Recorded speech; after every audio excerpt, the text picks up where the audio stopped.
Fala, investidores, bem-vindos a mais um vídeo. Nesse vídeo vamos falar sobre a reforma tributária aí, né, que foi aprovada esses últimos dias. Vamos falar o que muda e os seus impactos no mercado de ações, né? Nesse canal aqui é de investimentos, pessoal, então o nosso foco vai ser no que pode melhorar ou piorar para nós que somos investidores. Não vou focar muito na questão política e tudo mais, entendeu? Vou focar mais nessa questão aí para empresas em si, o que é que essa reforma pode trazer de positivo ou negativo para nós. Então, eu encontrei algumas das principais mudanças que houve com essa reforma, né? Como o texto propôs, e a primeira mudança é a extinção de certos tributos, né, pessoal? O Brasil a gente tem muitos impostos diferentes, muitos tributos que levam a muita burocracia para as empresas, e a ideia da proposta era justamente excluir alguns desses impostos e tudo mais e unificá-los. Então, a primeira mudança foi a extinção de tributos como IPI, PIS, COFINS, ICMS e ISS, e esses tributos foram unidos em IVA, Imposto sobre o Valor Agregado. Então, o que é que vai ser esse IVA, né? São dois IVAs. O primeiro vai ser chamado de Imposto sobre Bens e Serviços, IBS, que substituirá os impostos dos estados e municípios, e o CBS, que é a Contribuição sobre Bens e Serviços, vai unificar os tributos federais, ou seja, PIS, COFINS e IPI. Outra mudança é que esses impostos serão cobrados no destino e não na origem como é hoje. E isso pode beneficiar algumas indústrias, né, pessoal? Porque hoje alguns impostos são cobrados já direto na indústria, por questão de substituição tributária, facilitar a fiscalização ali. E a ideia é que, pelo que eu tô vendo dessa informação, é que a ideia é que se mude e seja cobrado no destino, no consumo do bem ou serviço. A terceira mudança é o imposto seletivo. Esse imposto serve para desestimular atividades que se consideradas pela sociedade como prejudicial à saúde ou ao meio ambiente. Então, esse imposto seletivo que vai ser criado pode prejudicar empresas, por exemplo, que trabalham com bebidas alcoólicas, como a Ambev, né? Uma ação que pode, a longo prazo, até médio prazo, dependendo da incidência desse imposto, né, ser afetada, assim como algumas outras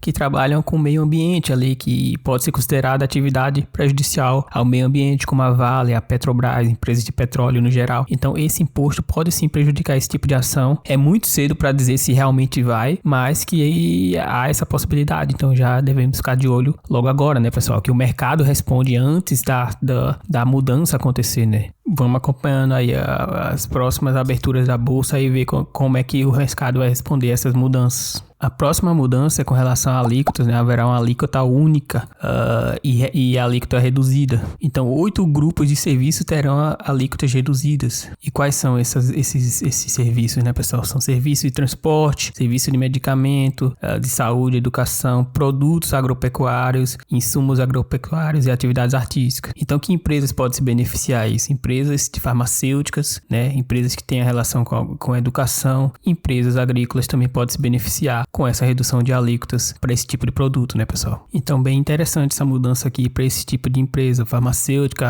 a Agro 3, né, Brasil Agro pode se beneficiar, e empresas que trabalhem nesse tipo de setor também, né? E as mudanças aqui, nessa parte, fala mais mudanças para pessoa física, né? Isenção para medicamentos, pessoas que desempenham atividade agrícola não serão tributadas. Interessantíssimo isso aqui, cashback, né? Devolução do IBS e CBS para pessoas físicas de forma ampla, ser definido em lei complementar. Vai manter o regime tributário já existente, né? O Simples Nacional e a Zona Franca de Manaus. Cobrança monofásica para combustíveis. Alterações nas alíquotas de serviços financeiros. E não incidência de IBS e CBS com relação a compras governamentais. A transição dos tributos antigos para os novos levará um tempo, né? Segundo a matéria aqui, começa em 2026. A compensação, a alíquota de 1% compensável com o PIS e COFINS. A entrada do CBS em 2027 e de 2009 a 2032 entrada proporcional do IBS e extinção proporcional do ICMS e do ISS, né? Então,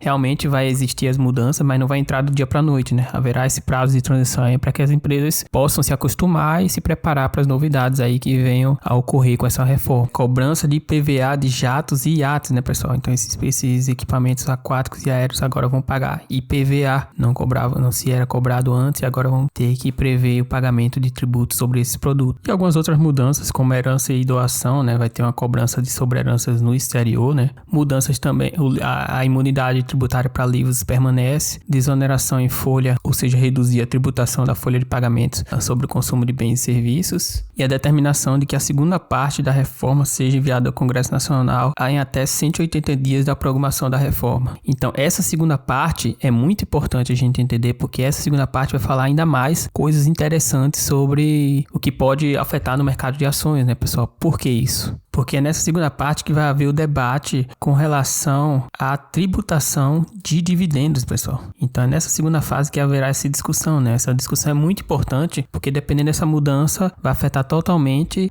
o pagamento de dividendos das empresas, né? Então, hoje, muitos investidores focam em empresas que pagam dividendos por haver isenção de impostos e tudo mais. E dependendo dessa discussão aí, pode afetar muitas empresas que pagam dividendos hoje na bolsa com isenção de 100% de impostos. E por fim, destaco aqui que a Câmara rejeitou nessa sexta 3 sugestões de mudança no texto da reforma tributária, mas aprovou uma em destaque. E a mudança em destaque foi a inclusão da emenda para entidades religiosas, né? A ampliação da isenção de tributo para entidades religiosas, que foi um requerimento ali da bancada evangélica. Então, como eu havia falado, nessa matéria aqui traz algumas análises, né, com relação ao investimento, o que é que vai acontecer com as ações, com quais as empresas piora e quais as empresas provavelmente vão melhorar, né? E segundo a análise desse site aqui, há uma piora para o setor de serviços e uma melhora para o setor industrial, né? E com relação aos bancos, vão passar batido. É possível até que melhore a situação para os bancos. Isso porque os bancos podem ter uma alíquota diferenciada ali nas cobranças de impostos e também se beneficiar da desburocratização, né, pessoal, que vai ocorrer com a união desses impostos. Destaque também ali para os setores que podem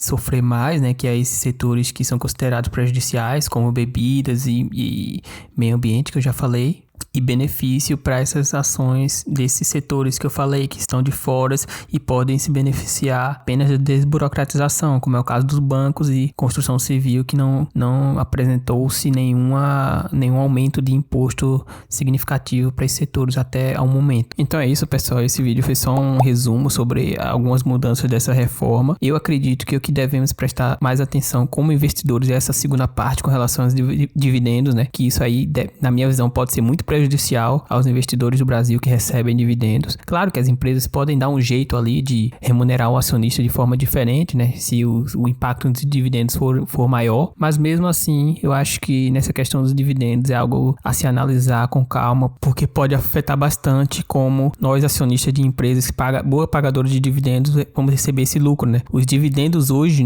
nos permite receber o valor do lucro em tempo real, a tempo presente, nos dá uma segurança maior sobre certos investimentos. Então, se houver uma burocratização maior nesse pagamento de dividendos, as empresas podem reter os dividendos e ficar com esse lucro para reinvestir na empresa, e aí você vai ter que confiar 100% na empresa ali, segurando os lucros dela, e a remuneração hoje que você receberia com os dividendos pode ser muito menor. Então é isso, vamos acompanhar para ver o que é que pode acontecer nessa segunda parte da reforma. Um bom final de semana a todos e até o próximo vídeo.